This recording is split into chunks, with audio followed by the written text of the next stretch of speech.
काल तुम्ही राष्ट्रवादीच्या साप्ताहिकामधून एक लेख लिहिलेला होता, त्याच्यावर सुनील तटकरे यांनी ऑब्जेक्शन घेतलेलं आहे. त्यांचं असं म्हणणं आहे, दादांची चूक झाली, ते 4-5 महिने काम करत होते, असं त्यात तुमचं लेखात उल्लेख आहे. त्याच्यावर आक्षेप आहे सुनील तटकरे यांचा. नाही, मला वाटतं की सुनील तटकरे साहेब सुद्धा या पक्षाचे अध्यक्ष होते. संपादकीय लेख वगैरे कशा प्रोसिजर आहेत त्यांनी स्वतः सांगितलेलं आहे. मला वाटतं की त्या प्रोसिजरप्रमाणे दादा जायच्या अगोदर हा प्रस्ताव लेख लिहिण्याच्या संदर्भातला होता. दुर्दैवाने त्यानंतर दादा गेले. आता लेख प्रसिद्ध झाला, त्यामध्ये आक्षेपार्ह असं मला काय वाटत नाही. माझ्या माहितीप्रमाणे दादांना पक्षाच्या दोन्ही एकत्रीकरणाच्या संदर्भामधला निर्णय झाला होता. अनेक लोक त्यांचे पण बोलत आहेत. आता मला वाटतं की आम्ही हा विषय आता सध्या बंद केलेला आहे. काय होतंय की आम्ही मागे लागलोय विलिनीकरणाच्या, अशा प्रकारचं जे चित्र निर्माण केलं जात आहे. भुजबळांनी तेच म्हटलंय. आता तुमच्याकडून इतकी गडबड का विलिनीकरण? आमच्याकडून अजिबात गडबड नव्हती हो. दादांचं हे झाल्यानंतर त्यांची चर्चा सुरू झाली. त्यांनी चर्चा दिल्यानंतर आम्ही फक्त सत्य बोललो, शपथपूर्वक बोललो. त्यानंतर आम्ही कधीच बोललेलो नाही. आम्ही एवढंच म्हणालो की दादांची इच्छा होती ती पूर्ण करायची का, एवढा फक्त विषय. आता तो आमचा पाठ राहिलेला नाही. म्हणून आम्ही त्या दिवसापासून, ज्यावेळेला ह्या चर्चेवर सातत्याने चर्चा व्हायला लागल्या, त्या दिवसापासून आम्ही ठरवलं याच्यावर आता भाष्य करायचं नाही. पुढे काय होईल त्याप्रमाणे. आता मी आज आलोय, पक्षाच्या निवडणुका जिल्हा पंचायत निवडणुका झाल्या, मी आज पक्षाचं कामकाज सुरू करायला सगळ्या नेतृत्व दादांच्याकडे द्यायचा निर्णय झाला होता. त्याच्यात उल्लेख केलेला आहे. नाही, या बाबतीत मी काय बोलणार नाही. ऐका, या बाबतीत मी बोलणार नाही, कारण त्यांची भूमिका त्यांनी मांडायची आहे. आम्ही विषय आता हा मी सांगितला नाही की आता आदरणीय पवार साहेबांचा राष्ट्रवादी काँग्रेस पक्ष परत जोमाने उभा करून आम्ही काम करण्याच्या बाबतीमधली भूमिका घेतोय. त्यामुळे आता या संदर्भामधला त्यांची काय भूमिका आहे हे मी आज, त्यांची भूमिका मी सांगणं योग्य ठरणार नाही. साहेब, अध्यक्षीय भाषणामध्ये जे छापून आलेलं आहे त्याच्यामध्ये प्रामुख्यानं जी गोष्ट नमूद करण्यात आली होती ती खूप महत्वाची होती, अजित पवारांची चुकी संदर्भातली. तर ती खरंच अजित पवारांनी चूक केली होती का आणि ते सुधारू पाहत होते आणि याच्यामध्ये कसं आहे, त्या शब्दाचा कसा अर्थ लावायचा, तो त्यांनी कसा लावायचा, मी कसा लावायचा, असा आहे. अजितदादांची चूक झाली असं म्हटलं असेल, मी ते शब्द मागे घेईल वाटलं. अजितदादांना त्या झालेल्या पक्षाच्या विभाजनाच्या बाबतीमधलं दुरुस्ती करायची होती, असा माझा शब्दाचा अर्थ लावून घ्या. की त्यांना दुरुस्ती करायची होती की आता दोन्ही पक्ष, पवार साहेबांचं नेतृत्व, अजितदादा विसरले नाहीत. मी एक लक्षात घ्या, दादा किती भावनिक आहे हे महाराष्ट्राला सुद्धा माहिती आहे, आम्हाला पण माहिती आहे. म्हणून पवार साहेबांच्या असलेल्या भेटीला कधी अजितदादांनी त्यांच्या नजरेला नजर दिली नाही. ही भावना असते. त्यांना वाटलं असेल भावनेतून की आता साहेबांच्या आत्ताच्या ह्याच्यामध्ये आपण दुरुस्त्या करू. मी चूक मागे घेतो, दुरुस्त्या असं शब्द घेतो. पण त्याच लेखामध्ये तुम्ही असं सुद्धा म्हणाला आहात, त्याच लेखात तुम्ही असं सुद्धा म्हणाला आहात की दोन पक्षाचं विलिनीकरण होऊन दादांच्या हातात सगळं दिलं जाणार होतं. त्या वाक्यावर दादांच्या हाती सगळ्या धुरा दिल्या जाणार, त्याचं नेतृत्व दादांच्या हातात दिलं होतं. या तुम्ही लिहिलेल्या शब्दांवर तुम्ही आजही ठाम आहात. नाही, आता हे माझं संपादकीय आल्यानंतर मला तुम्ही प्रश्न विचारता, मला आश्चर्य वाटतंय. ज्यांना विचारा तुम्ही, ज्यांनी आक्षेप घेतला त्यांना विचारा, माझा काय संबंध येत नाही ना. आता ह्याच्यावर आम्ही भावना व्यक्त केली, बऱ्याच लोकांनी भावना व्यक्त केली. आता ती भावना व्यक्त केल्यानंतर त्याच्यावर माझा तर आक्षेप आलेला नाही. माझ्या लेखावर मी कसा आक्षेप घेऊ? असं सांगितलं जात आहे की म्हणजे तुम्ही अजितदादांचं नेतृत्व मान्य करून एनडीएतून बाहेर पडणार होते की तुम्ही एनडीएमध्ये जाणार होता, असं याचा एक मिनिट. त्या दिवशी सुद्धा आम्ही स्पष्ट केलेलं आहे की या संदर्भामधल्या निवडणुकीच्या प्रक्रिया पूर्ण झाल्यानंतर काय करायचं याचा बेस ठरवण्याच्या संदर्भातला निर्णय जो होता हा आफ्टर इलेक्शन नंतर लगेच करायचा ठरला होता.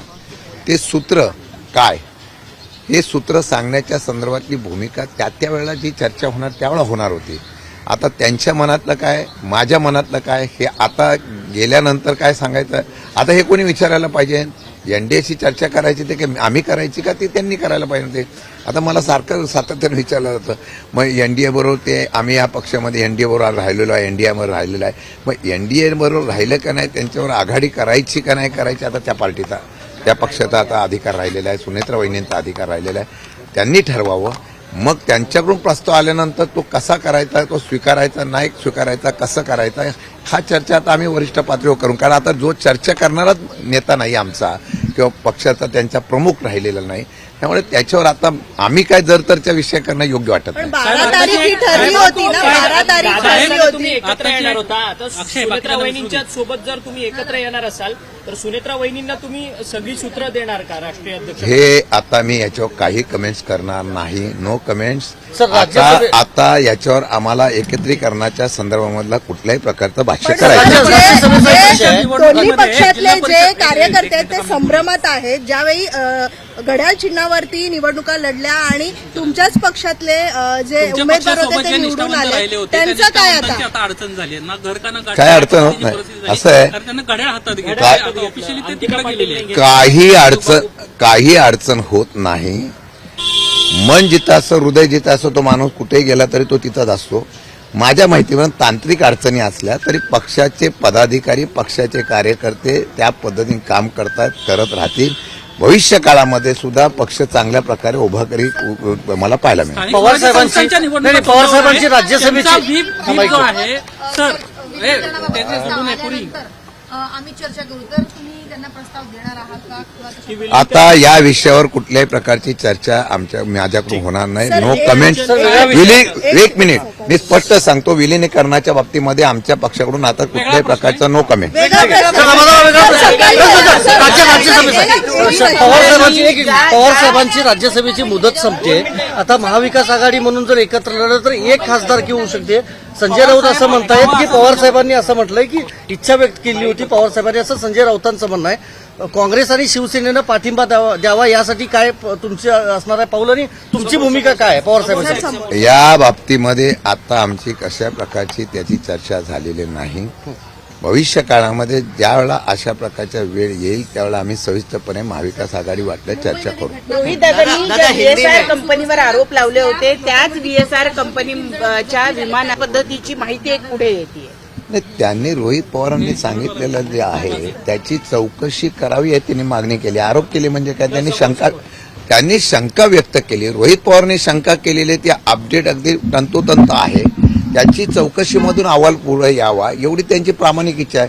आता एखाद्या गोष्टीला शंका व्यक्त करणे म्हणजे त्यावेळेला अपघात झाला पाहिजे ना, आता असं तुमचं म्हणणं होतं का? ज्यावेळेला अपघात झालेला आहे त्या अपघाताच्या बाबतीमधले जे ते काही तांत्रिक मुद्दे त्यांनी उपस्थित केले आणि ते खरे आहेत.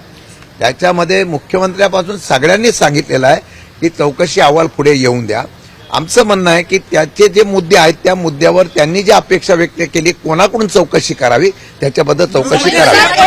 एक नवीन माहिती समोर येते. सुमित्रा पवार त्याची मला कल्पना नाही. मुंबईमध्ये एक मोठी घटना घडली आज. मेट्रोचं काम सुरू असताना सिमेंटचं एक स्लॅब कोसळला. त्याच्यामध्ये 2 ते 3 जण जखमी झाले मुंबईत. एक जण मृत्यूदेह मेट्रोच्या कामाचा स्लॅब कोसळलेला आहे. खरं 4 गाड्या ज्या असं आहे आहेत की आता ज्या घटना घडतात याची काळजी घेणं त्या डिपार्टमेंटचं, त्या कंपन्यांचं, कॉन्ट्रॅक्टरचं काम आहे. अनेक ठिकाणी वेगवेगळ्या राज्यामध्ये सुद्धा अशा प्रकारचं मेट्रोचं काम असताना स्लॅब पडलेले आहेत. त्यानंतर वेगवेगळ्या प्रकारच्या क्रेन पडल्या, अशा बऱ्याच अपघात झालेले आहेत. माझ्या माहितीप्रमाणे अपघात झाल्यानंतर ती प्रिकॉशन घ्यायची, काळजी करण्याची गरज त्या असलेल्या कॉन्ट्रॅक्टर आणि त्या कंपन्यांची आहे. जर तशा प्रकारची झाली नसेल तर त्यांच्यावर कारवाई करावी आणि जे जखमी झाले किंवा ज्यांना त्यांना सरकारने मदत करावी. निकृष्ट दर्जाची कामं महत्वाची होतात, सगळी केली जातात आहे. खरं तर आई त्याच्या आधी पहिल्यांदाच त्याच घटना ठिकाणी- घडत नाहीये. समृद्धी महामार्ग असेल त्याला देखील खड्डे नाही, पडतात. मला माहित नाही, मला माहित नाही. मला एवढंच सांगावंसं वाटतं, मेट्रो कुठपर्यंत असावी. एकदमच अख्ख्या देशामध्ये, राज्यामध्ये मेट्रोचं जाळं इतकं उभं राहायला लागलेलं आहे की मुंबईची मेट्रो आता पार अगदी पालघरपर्यंत जाणार आहे असं ऐकतोय, तर पुण्यापर्यंत जाणार आहे असं ऐकतोय. म्हणून मेट्रोचं एवढं जाळं उभं करण्यासाठी एवढा सरकारकडे इतका निधी कुठून आला किंवा इतकं सरकार या मेट्रोसाठी आग्रह काय, हा पण एक चर्चेचा विषय आहे. पण असो, पण निकृष्ट दर्जाची कामं आहेत का? तर आहेत. सभागृहामध्ये आम्ही मुद्दे मांडतो का? तर मांडतो. उत्तर काही येत नाही. आता जर एक्सिलेशन अशा प्रकारचं एक्सटेन्शन देऊन आपण जर जास्त दराने निविदा काढत असो, जास्त इस्टिमेट काढून जर त्या ठिकाणी कामं करत असो, ते करून सुद्धा निकृष्ट दर्जाची कामं होत आहेत, ही सत्य परिस्थिती आहे. म्हणून मला वाटतं की या सरकारच्या असलेल्या यंत्रणेमध्ये पूर्णपणाने ही पोखरलेली आहे, त्याच्यावर कारवाई करण्याची गरज आहे.